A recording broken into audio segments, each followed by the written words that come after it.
कभी ब्रेस्ट के नाम पर तो कभी पेशाब के नाम पर देश दुनिया में कई अजीबोगरीब टैक्स लगे। जानना जरूरी है कि इतने अजीबोगरीब टैक्स लगाए क्यों गए।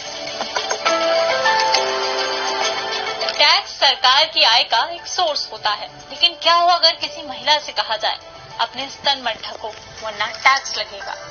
भारत के इतिहास में ऐसा हो चुका है। नाम था ब्रेस्ट टैक्स यानी स्तन कर, जो 19वीं सदी में दलित और ओबीसी वर्ग की महिलाओं पर लगता था। केरल के त्रावणकोर में निचली जाति की महिलाएं सिर्फ कमर के नीचे कपड़े पहन सकती थी। अफसरों और ऊंची जाति के लोगों के सामने वे जब भी जाती उन्हें अपनी छाती खुली रखनी पड़ती थी। अगर महिलाएं छाती ढकना चाहें तो उन्हें इसके बदले ब्रेस्ट टैक्स देना होता। इसमें भी दो नियम थे, ब्रेस्ट छोटा तो कम टैक्स, बड़ा तो ज्यादा टैक्स। इसका विरोध नांगेली नाम की महिला ने किया। अपना स्तन काटा, केले के पत्ते पर रखा और अफसरों को सौंप दिया। विरोध के बाद 1859 में इस नियम को रद्द किया गया।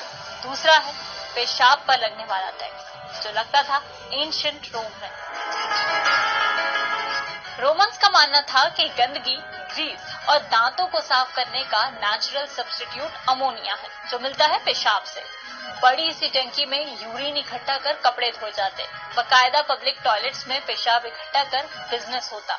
69 से 79 एडी तक रोम पर शासन करने वाले सम्राट वेस्पासियन ने तो यूरिन पर टैक्स लगाकर पैसे भी कमाए।